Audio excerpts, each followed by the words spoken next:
महासचिव आदरणीय रणदीप सिंह सुरजेवाला जी भी हमारे बीच में पहुंच चुके हैं। स्वागत है, अभिनंदन है।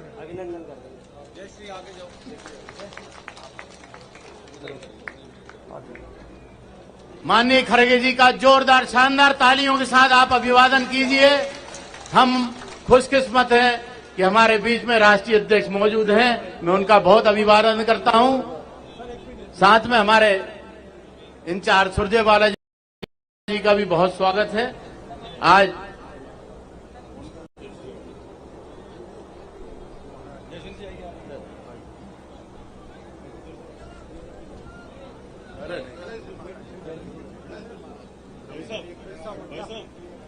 सम्मानीय बिरसा मुंडा जी की आज जन्म जयंती है।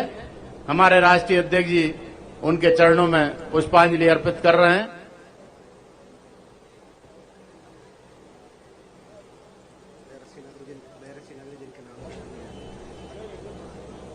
बोलिए बेरसिया नगरी जिस सम्मानीय श्री श्री 1008 ठड़े श्री महाराज की जय। सम्मानीय हमारी माता तरावली वाली मैया की।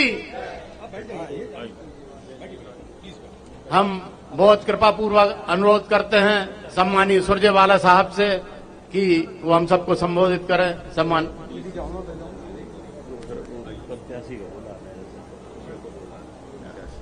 चलिए एक नारा जोरदार लगाएंगे, पंजे का बटन दबाएंगे, बहन जयश्री को लाएंगे। पंजे का बटन दबाएंगे, जयश्री को लाएंगे। जोरदार शानदार। पंजे का बटन दबाएंगे। बहुत अच्छे, आप सब लोग बहुत कृपापूर्वक यहाँ पधारे। मैं आदरणीय सम्मानीय मंच को यह विश्वास दिलाना चाहता हूं कि बैरसिया की जनता इस बार अपने वकील के रूप में विधानसभा में बहन जयश्री को लेकर जाएगी। मैं बहुत कृपापूर्वक बहन जयश्री, जो वो एक बहुत भारतीय संस्कारी नारी हम सबके बीच में प्रस्तुत होती है, जो आपकी कोई बहन है, कोई आप उनको बेटी मानता है, कोई भाभी मां मानते हैं। मैं बहुत कृपापूर्वक बहन जयश्री जो हमारी उम्मीदवार हैं, प्रत्याशी हैं, उनको आमंत्रित करता हूं। वो हम सबसे आप सबसे आशीर्वाद वचन लें। आप सबका स्नेह, सहयोग, आशीर्वाद, हिम्मत हमेशा उनको साथ देगी बहन जयश्री जी।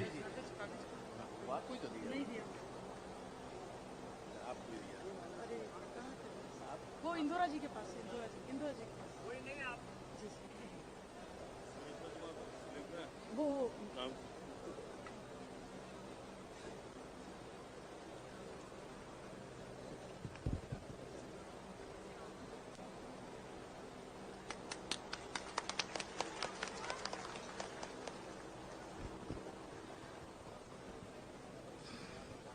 आज बैरसिया की इस पावन भूमि पर, गुरु खड्गेश्वरी महाराज की इस पावन भूमि पर, माता हरि सिद्धि मैया की इस पावन भूमि पर, हमारे देवनारायण भगवान की इस पावन भूमि पर, माता रेन चौराहे वाली देवी मैया की इस पावन भूमि पर हमारे बीच अखिल भारतीय कांग्रेस कमेटी के अध्यक्ष माननीय मल्लिकार्जुन खड़गे जी, माननीय श्री रणदीप सिंह सुरजेवाला जी, माननीय श्री सुरेश पचूरी जी, माननीय श्री कुलदीप इंदौरा जी, माननीय श्री राम कश्यप किशन ओझा जी, माननीय श्री चंद्रकांत इंडोरे जी, माननीय जिलाध्यक्ष श्री अरुण श्रीवास्तव जी, माननीय प्रभारी मनोज कपूर जी, माननीय सुरेंद्र सिंह ठाकुर साहब, माननीय अवनीश भार्गव जी, और यहाँ उपस्थित समस्त मेरे ब्लॉक अध्यक्ष, उपस्थित मंडलम अध्यक्ष, उपस्थित सेक्टर अध्यक्ष, उपस्थित महिला कांग्रेस, उपस्थित सेवा दल और एनएसयूआई यूथ कांग्रेस, और मंच पर उपस्थित सम्मानित मेरे मंचासीन,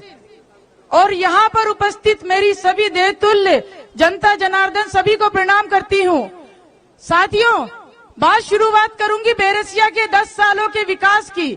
समय की कमी है, समय का अभाव है, बात करेंगे हम अपने बैरसिया के विकास की। एक लंबा समय हम एक निष्क्रिय विधायक के साथ जिस तरीके से यहाँ पर रहे हैं, मैं आप लोगों से खुद पूछना चाहूंगी, क्या बैरसिया विधानसभा 50% कमीशन से नहीं चल रही है?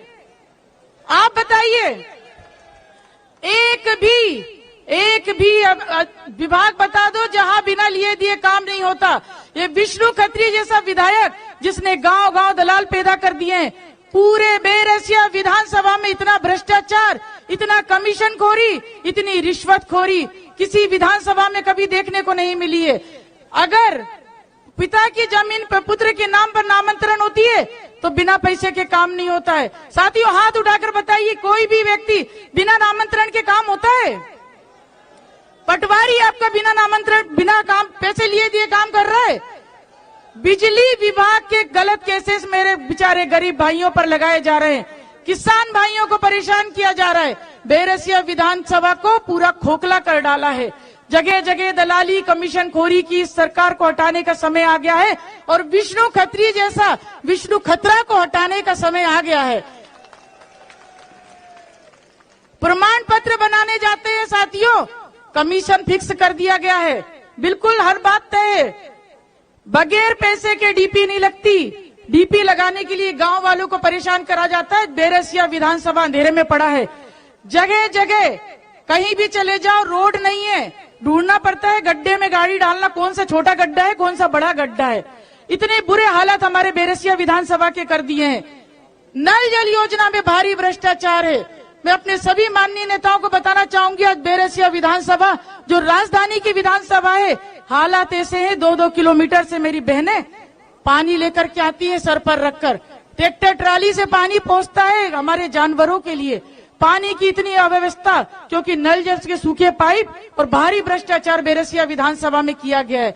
और साथियों, अगर सबसे ज्यादा कहीं अत्याचार हुआ है तो बैरसिया विधानसभा में बीमा की राशि इन्हें नहीं बांटने दी है। हमारे किसान परेशान है, युवा परेशान है, महिलाएं परेशान है। एक भी व्यक्ति यहाँ पर हाथ उठाकर ये नहीं बोल सकता कि बैरसिया विधानसभा में सुखी है।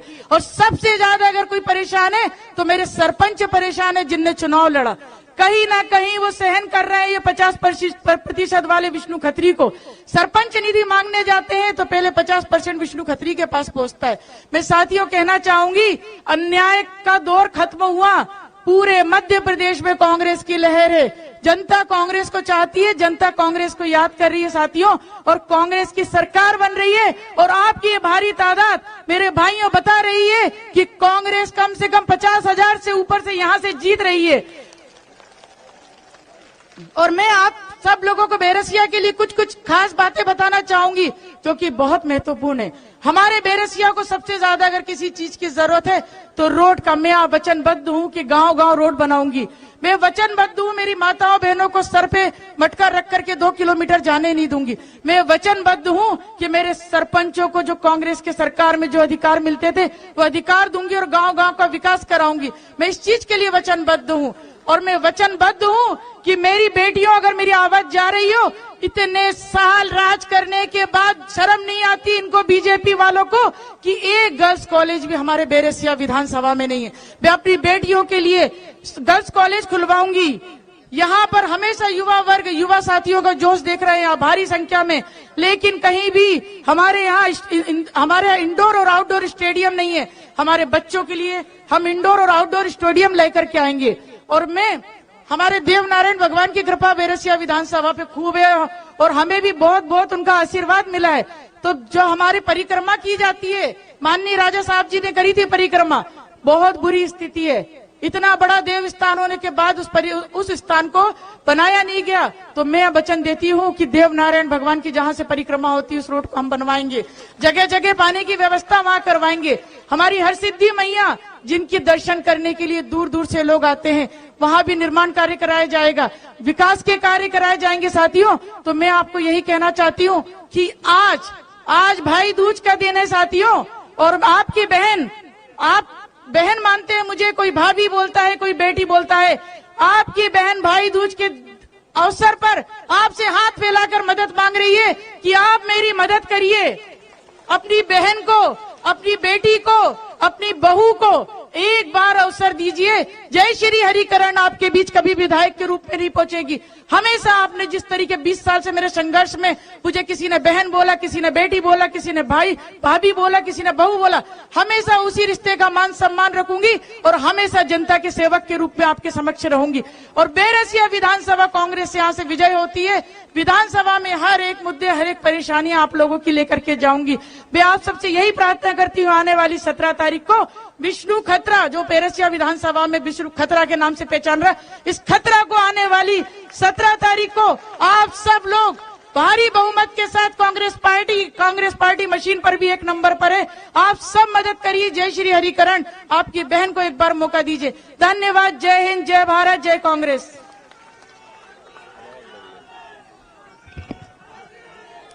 साथियों, अब वो शख्सियत जिनको सुनने के लिए हम सब यहां एकत्रित हैं, वो शख्सियत जो जब देश की संसद में बोलते हैं तो नरेंद्र मोदी का सिंहासन यूं डोलता है। वो शख्सियत जिन्होंने ब्लॉक कांग्रेस कमेटी के अध्यक्ष के तौर पर जीवन शुरू किया और आज भारतीय राष्ट्रीय कांग्रेस के अध्यक्ष हैं। वो शख्सियत जब अधिकार से बोलते हैं, जिन्होंने अपना पूरा जीवन, अपनी जिंदगी, अपना सारा समय, जीवन के 82 वर्ष गरीब दलितों की सेवा के लिए, संविधान की रक्षा के लिए, पंडित नेहरू, बाबा साहब अंबेडकर के असूलों के लिए, दलित, आदिवासी, पिछड़े और गरीबों के लिए जिन्होंने अपना जीवन अर्पण किया, वो शख्सियत, वो माननीय खड़गे साहब, जब वो खड़े होते हैं, वो सभा में हो, संसद में हो, तो हर वो आदमी जो देश के दलित के, आदिवासी के, पिछड़े के, गरीब के, युवा के, महिलाओं के अधिकारों को कुचलने के बारे में सोचता है, उसकी रूह कांपती है खड़गे साहब की आवाज से। मैं आमंत्रित करता हूं हमारे भारतीय राष्ट्रीय कांग्रेस के अध्यक्ष आदरणीय खड़गे साहब को कि वो आए, अपना आशीर्वचन भी दें। और मेरी छोटी बहन जयश्री को मैं कहता हूं, बेरसिया को कांग्रेस की अगली सरकार जिला बनाकर देगी, ये हमारा वचन और वादा आपसे।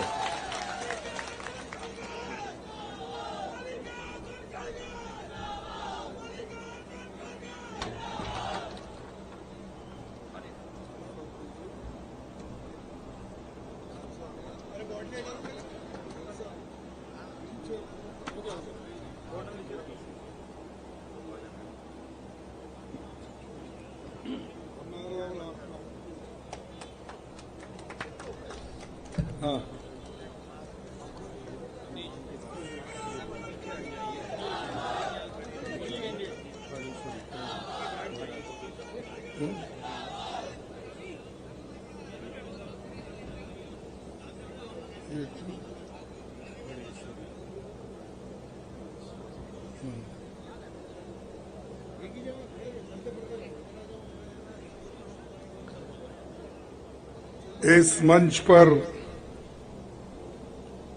पधारे हुए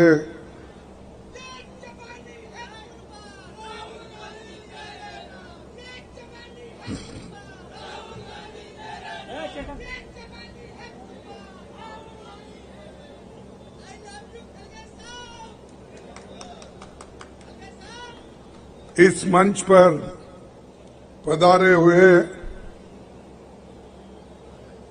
हमारे पार्टी के वरिष्ठ नेता और जनरल सेक्रेटरी श्री रणदीप सिंह सुरजेवाला जी, सीनियर लीडर सुरेश पचौरी जी, महाराष्ट्र के वर्किंग प्रेसिडेंट चंद्रकांत हंडूरे जी, गुरदीप सप्पल जी, अलका लांबा जी, कुलदीप इंडोरा जी, अरुण श्रीवास्तव जी, जयश्री हरिकरण जो कैंडिडेट है, अभी अभी उन्होंने बहुत से वायदे आपको दिए हैं, वो वायदे निभाना उनका काम है, उनको सपोर्ट करना हमारा काम है। Surendra Singh Thakur ex MP, Avinash Bhargava general secretary, Manoj Kapoor ji, Ramkishan Ojha ji और इस शहर का और इस एरिया का जो बड़ा महत्वपूर्ण और महान पुरुष यहाँ हुए हैं, उनका मैं स्मरण करता हूँ। माता हरि सिद्धि की जय, देव नारायण भगवान की जय। और ये हमारे श्री 108 गुरु ब्रह्मचारी और ठंडेश्वरी महाराज की पावन नगरी में, और बिरसा मुंडा की आज जयंती है, जिसने आजादी के लिए लड़ा और उन्होंने बहुत कुछ त्याग और बलिदान देकर इस देश को आजादी दिलाने में महत्व पात्र उन्हें उठाया। भाइयों, माताओं और युवा मित्रों, किसान भाइयों और दूर दूर से आए हुए मेरे सभी बंधुओं और मित्रों, मीडिया के मेरे दोस्तों, ये चुनावी मीटिंग है, ये बड़ा महत्व का मीटिंग है। हम ये चाहते हैं कि इस मीटिंग के माध्यम से हमारे जो भी कार्यक्रम हैं, जो भी वायदे हैं और जो कुछ भी चौहान साहब अपने सरकार में घोटाले किए हैं, वो सारी चीजें लोगों तक पहुंचाना और आपको हम सुनवाना, और लोगों को ये मालूम होना चाहिए कि 18 साल में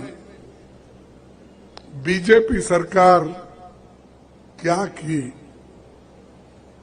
और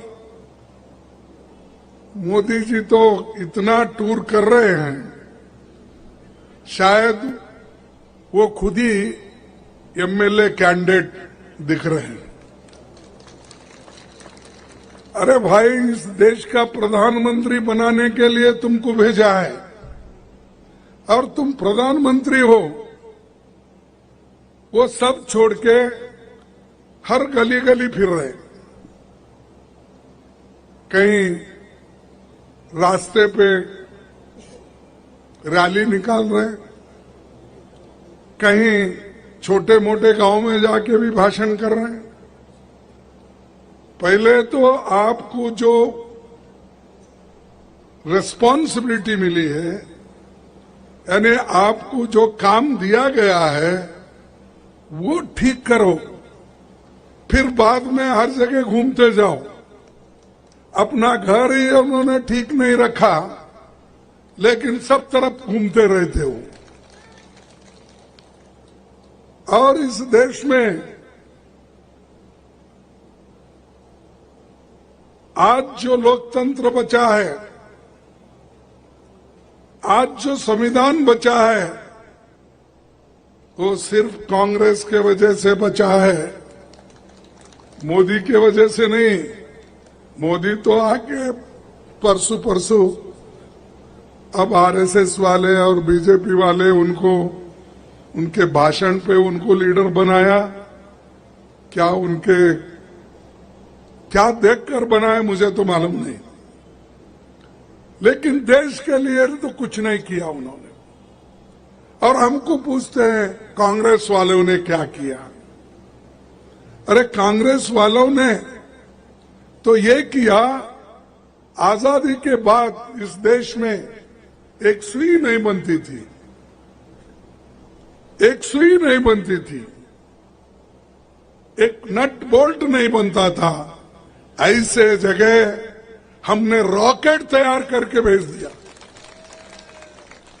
ये हमारी पहचान है। और हमको ये पूछते हैं तुमने क्या किया। अरे हम जो करते हुए आए हैं उसी के ऊपर तो 15 ये हमारा दूसरा चंद्रयान चढ़ा, तीसरा, और करे हम मेहनत, तालियां आप बजा रहे। ये एक इंजीनियरिंग कॉलेज नहीं था, एक मेडिकल कॉलेज नहीं था। किसने बनाया? एम्स जैसे इंस्टीट्यूशन, आईआईटी जैसे इंस्टीट्यूशंस, बड़े बड़े कारखाने, जिसको पंडित जवाहरलाल नेहरू जी ने कहा कि ये जो बड़े बड़े कारखाने हैं, बड़े बड़े डैम हैं, ये सब आधुनिक मंदिर है।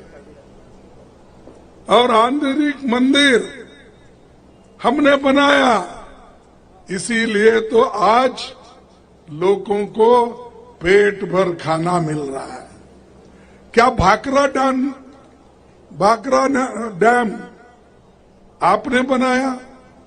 हीराकुंड आपने बनाया?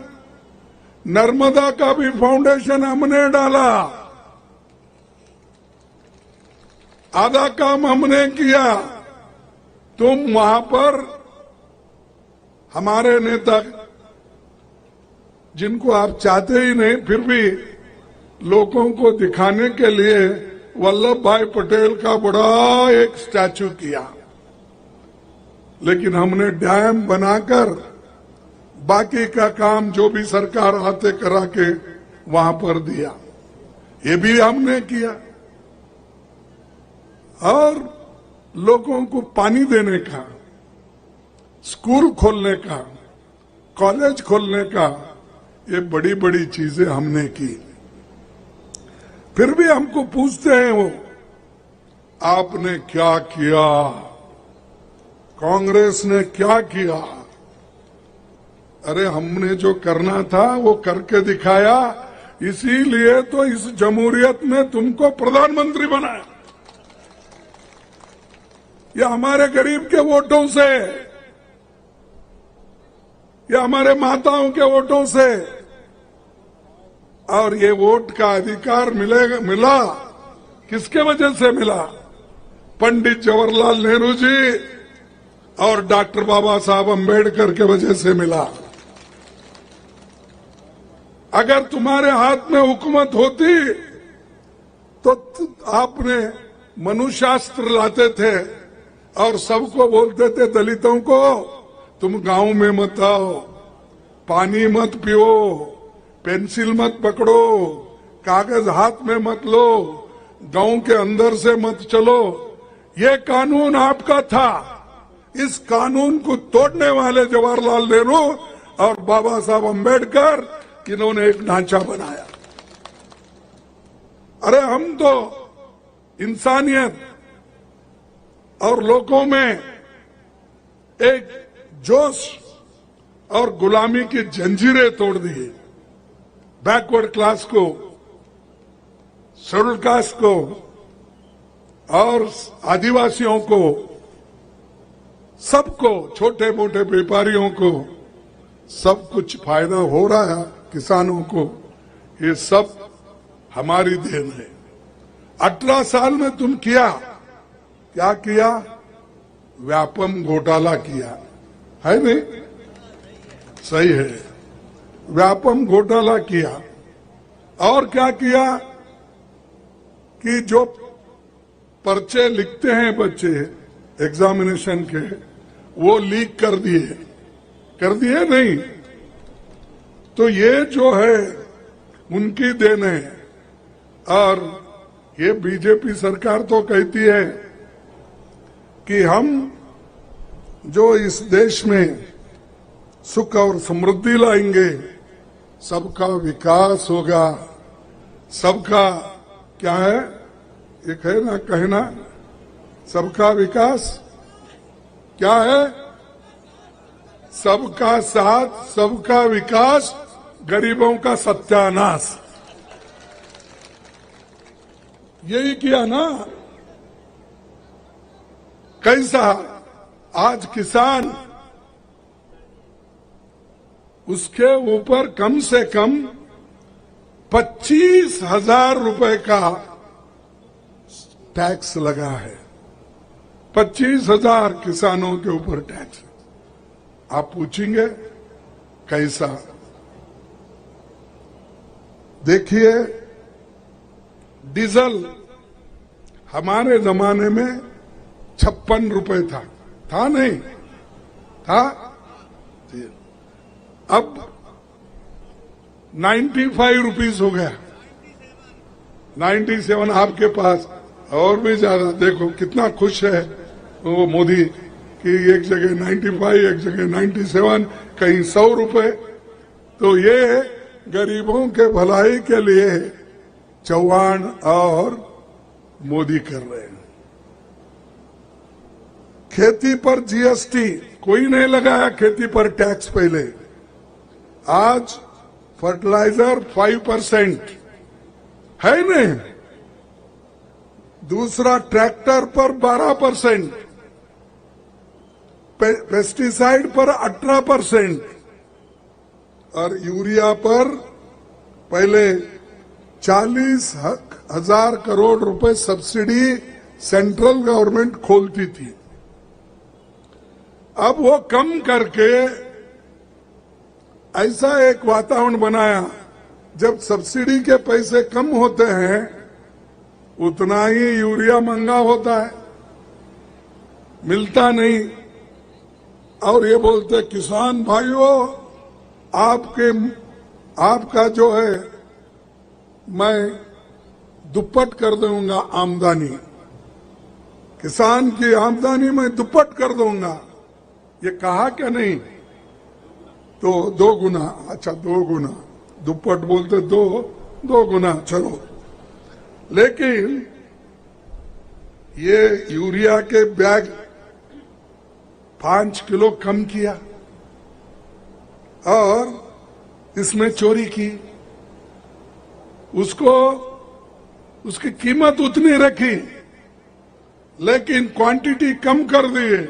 ये ऐसे चोरा है, आपको मालूम भी नहीं होना, आप थैले लेके निकलते हैं लेकिन 5 केजी कम है उसमें, पैसे तो वही है। दूसरा, ये हमारे उसीलिए तो ब्लैक मार्केटिंग चल रही है, फर्टिलाइजर मिल रहा नहीं, लोग लड़ रहे हैं, ये उनकी देन है।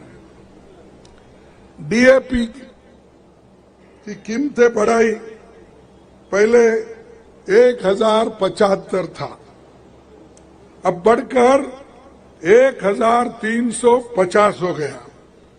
तो कौन इसमें किसानों की भलाई की, आप देख लीजिए। अगर हम कहते हैं तो कांग्रेस वाले ऐसा ही बोलते हैं, लेकिन मैं आंकड़े के साथ बोल रहा हूं, किसने क्या किया, कैसा किया, हमको आपको कैसा धोखा दिया, ये मैं बात कर रहा हूं। उसके बाद अब वक्त आया है, 18 साल के बाद इस सरकार को बदलेंगे या नहीं, बदलेंगे या नहीं। अगर बदलना जरूरी है, क्योंकि ये सब चल रहा है घोटाला, अगर इसको नहीं बदलेंगे तो आगे आने वाले दिन और खराब होंगे और सबको परेशानी होगी। और ये कोई बीजेपी वाला पूछता ही नहीं उनको, अरे भाई यूरिया बढ़ा, डीएपी बढ़ा, जीएसटी बढ़ा, सब बढ़ा, ये सब अगर मिलाए साल को 25,000 रुपए तुम्हारे ऊपर वो टैक्स गिरता है। तो ये गिन के बोल रहा हूं मैं। तो आपको याद रखना होगा, इनको भगाना होगा। जब तक इनको भगाएंगे नहीं तब तक ये लोग ऐसा ही लूटते रहेंगे, और लूटते लूटते यहां तक वो करेंगे, मैं समझता हूं वोट का अधिकार भी आज नहीं कल छीन लेंगे और बोलेंगे भाई अगर आप अदानी के जैसा हो, अंबानी के जैसा हो, बिरला के जैसा हो, या और अमीर लोग जो है, अगर आप ऐसे ही हैं, बड़े बड़े जमींदार हैं, तो ही आपका वोटिंग का अधिकार, नहीं तो अगर आप गरीब हैं तो हम वोटिंग का अधिकार नहीं देंगे। ऐसा इनकी चाल चलेगी। वो एक ही हिंदुस्तान को आजादी मिलने के बाद बाबा साहब अम्बेडकर, जवाहरलाल नेहरू, महात्मा गांधी जी, वल्लभ भाई पटेल जी, अब्दुल कलाम आजाद जी, सभी ने मिलके हर गरीब को वोटिंग का अधिकार दिया और सबको समान दिया, चाहे वो गरीब हो, चाहे वो अमीर, चाहे वो छोटा दुकानदार हो, चाहे मजदूर, किसान मजदूर हो। ये हमारी देन है, और ये देन देने के बाद ही आप लोग जो घर घर आ रहे हैं आज वोट मांगने के लिए, अगर संविधान नहीं होता, वोटिंग का पावर अगर आपको नहीं मिलता, तो आप लोग कोई भी गरीब के दरवाजे पे नहीं जाते थे। आज इस माता को यहां पर सीट मिला और डट के बात कर रही है, अपने हकूक के लड़ने की बात कर रही है, तुमको कुछ सहूलतें दिलाने की बात कर रहे। क्या वजह है ये?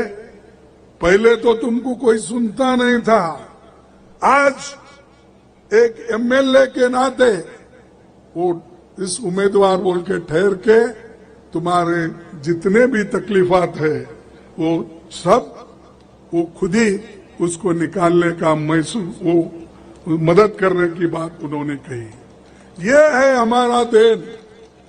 भाइयों, इन्होंने फिर बार बार नहीं पूछना हमको क्या, चौहान भी चीफ मिनिस्टर नहीं बनता था, अब खुद ही बोलते हैं वो लोग हम गरीब है, मैं वो करता था। और मोदी साहब भी चीफ मिनिस्टर, प्राइम मिनिस्टर नहीं बनते थे, क्योंकि अब वो खुद ही बोलते हैं मैं गरीब हूं, मैं चाय की दुकान लगाया था, वो लगा, ये लगा, ऐसा बोलते हैं। अब मैं ओबीसी हूं, अब बोल रहे। अरे हम तो ओबीसी के लिए जनगणना चाहते हैं, जो गरीब है मालूम होने दो, जो बैकवर्ड क्लास का आदमी है, जिसके पास कुछ नहीं है, तो हम जनगणना में, सेंसस में लाएंगे जिसके पास क्या क्या है, कौन कितना कितना कमाया है, कौन कितना कितना जमाया है, ये हमको मालूम होगा। फिर आने वाली गवर्नमेंट सबको सहूलत देगी। किसी के छीन कर हम दूसरों को देने का वायदा नहीं कर रहे, हम सबको समानता का, सामाजिक न्याय देने की बात कर रहे हैं। और एक लोग भड़काने की बात करते हैं। कांग्रेस एक ऐसी पार्टी है जो गरीबों को हमेशा देखते हुए है। समानता का अधिकार हमने लाया,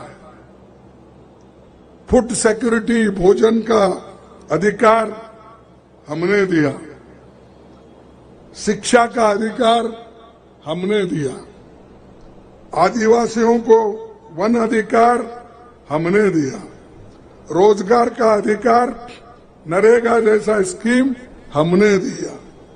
तो ये सब कांग्रेस के देन है। और तो आपका देन क्या है? आप बोले, मोदी साहब बोले, भाइयों और बहनों, आप सभी मिलके मुझे 14 के इलेक्शन भी जिता के लाइए। मैं हर व्यक्ति को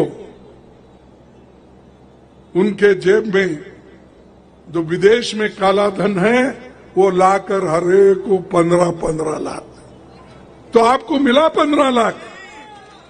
कैसा? यानी चीफ मिनिस्टर झूठ बोल रहे? अरे चीफ मिनिस्टर कैसा झूठ बोलते भाई?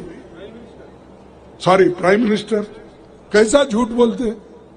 15 लाख जब देता हूं बोलते हैं, और जो कहते हैं वो सब हम करते हैं। कांग्रेस के लोग झूठ बोलते हैं, ये बोले ना अपने भाषणों में। तो कहां है 15 लाख? और आपने ये कहा कि हर एक हमारे युवक है, युवाओं को 2-2 करोड़ नौकरियां दूंगा, 2 करोड़ नौकरियां हर साल दूंगा। 2 करोड़ हर साल मिला? नौकरियां नहीं मिला, तो ये भी झूठ बोले।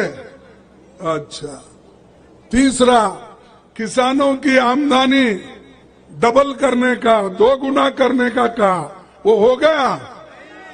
फिर क्या करे उन्होंने?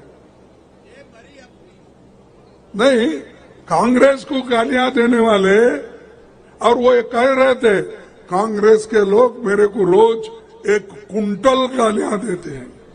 भाई हम तो 1 कुंटल गालियां आपको नहीं देते, आप 1 कुंटल झूठ बोल रहे हैं, इसीलिए हम बोलना पड़ता है। कहां जाओ झूठ बोलते फिरते हैं।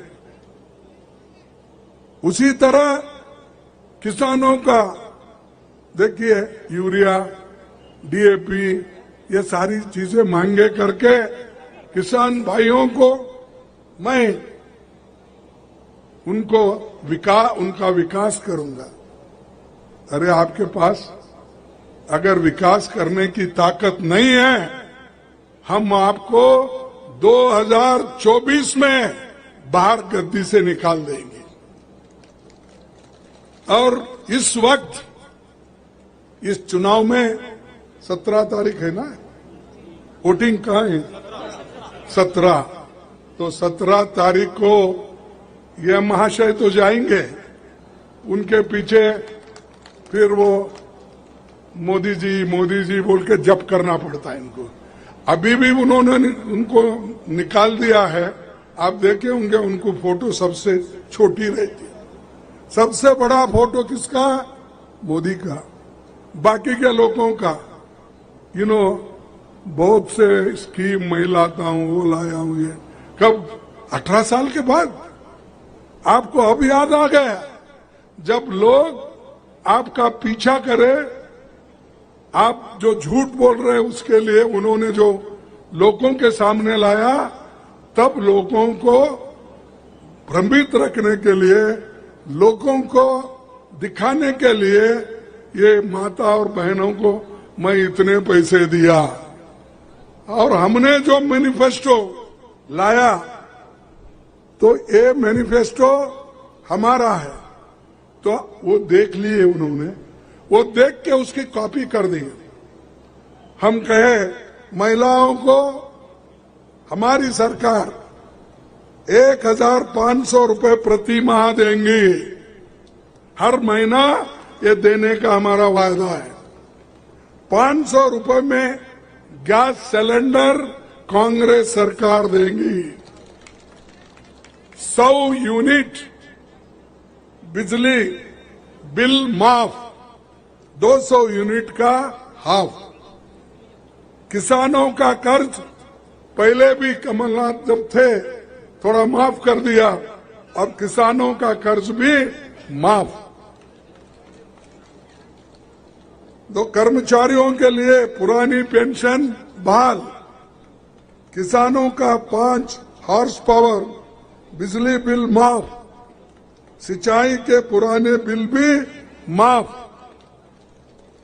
और बैकवर्ड क्लास के लिए 27% आरक्षण, यानी उनको भी आरक्षण दिया जाएगा। 12 घंटे सुनिश्चित सिंचाई की बिजली हम देंगे। और बैकवर्ड क्लास कास्ट सेंसस हम कराएंगे ताकि सबको मालूम होगा कौन किस जगह ठहरा है, उसकी हैसियत क्या है, उसको क्या मदद करना चाहिए, वो भी हम करवाएंगे। और जो किसान आंदोलन में जो मुकदमे आपके पास है, आपके ऊपर है, उसको हम निकाल देंगे, वापिस लेंगे। और ये है गारंटी हमारी। और ये देखकर 4 दिन पहले क्या 2 दिन पहले उन्होंने यही कॉपी करा और लोगों को बोलने लगा नहीं हम ये देते। अरे भाई देना है तो लास्ट इलेक्शन में देना था, या उसके पहले इलेक्शन में देना था, या जब शुरू में आप बने चीफ मिनिस्टर उस वक्त देना था।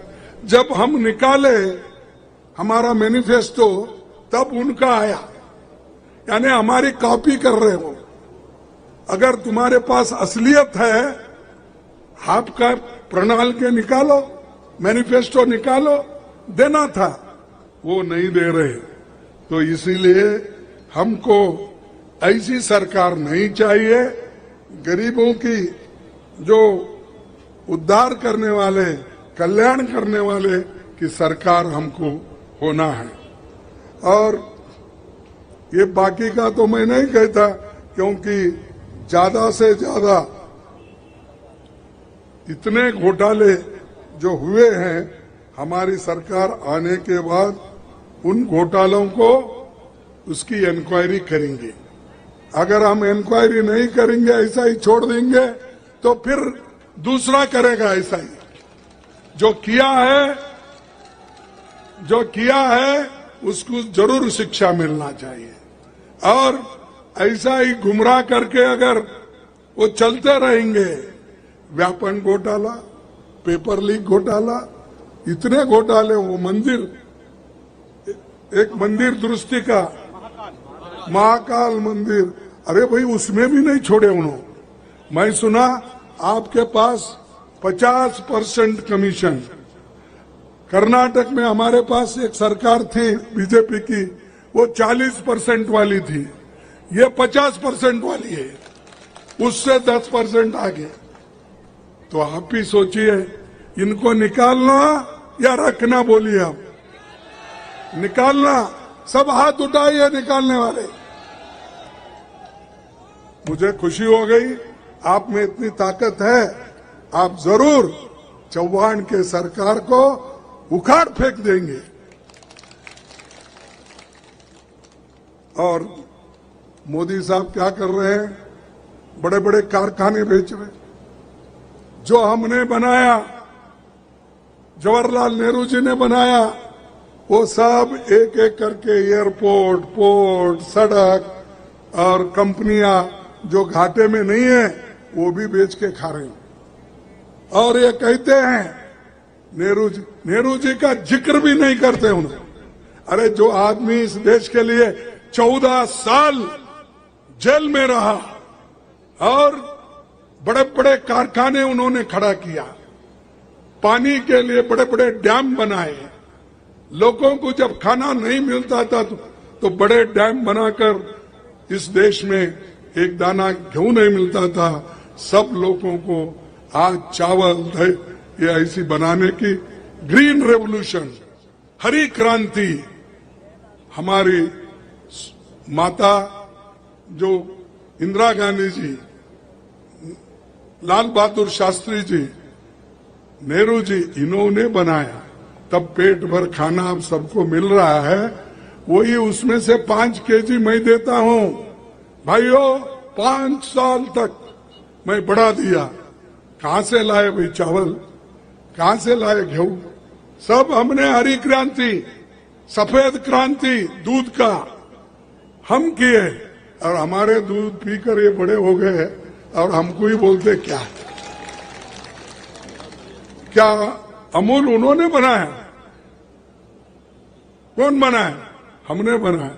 वही दूध ये पीते थे, अभी भी पी रहे।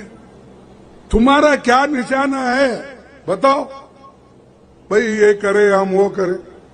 तो ऐसे लोगों के लिए एक ही है कि आप लोग हमको मजबूत करेंगे और ये जो हमारे कैंडिडेट है श्रीमती जयश्री, इनको आप जरूर चुन के लाएंगे और भारी बहुमत से लाएंगे।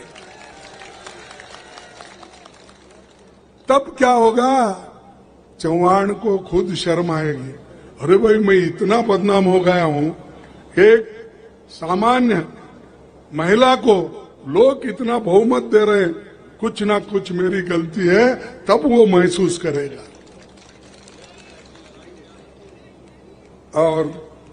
और एक मैं बात करूंगा कि मोदी साहब सबको नौकरी देने की बात की और इसमें दिल्ली में या बेंगलोर में इधर उधर जाते हैं, वो क्या करते हैं, सरकारी नौकरियां इस देश में 30 लाख नौकरियां खाली है, लेकिन मोदी जी 10,000 5,000 भरते हैं। वो भी भरने के बाद खुद ही पर्चे कमेटी में या बड़े एक हॉल में वो बांटते हैं नौकरी, ऐसा। तो लोग देखना, अरे मोदी साहब खुद अपॉइंटमेंट दे रहे।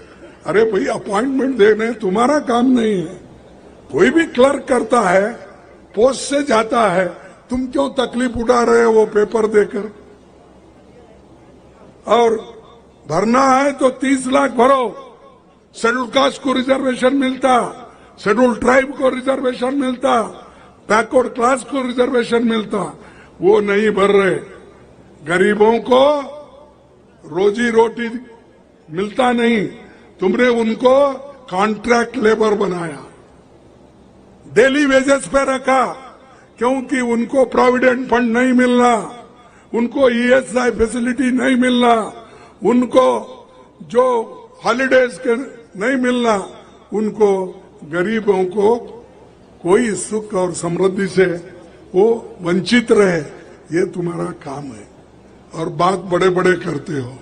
तो इसलिए भाइयों, मैं आपका ज्यादा वक्त न लेते हुए, अगर उन्होंने आए, भाई पहले बताओ 30 लाख जो नौकरियां खाली है रेलवे में, दूसरे डिपार्टमेंट में, टीचर्स में, वो सब पहले आप दिलाओ, उसके बाद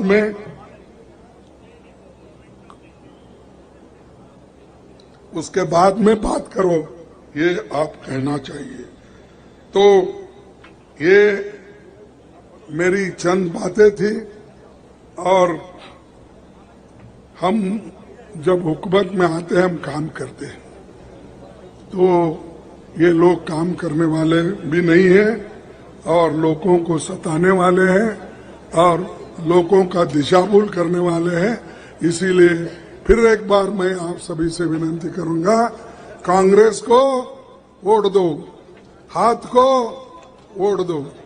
आपको मालूम है, अब तो सभी को नया ट्रेंड है कि आप को इस अब नया सिस्टम के साथ बटन दबाना है।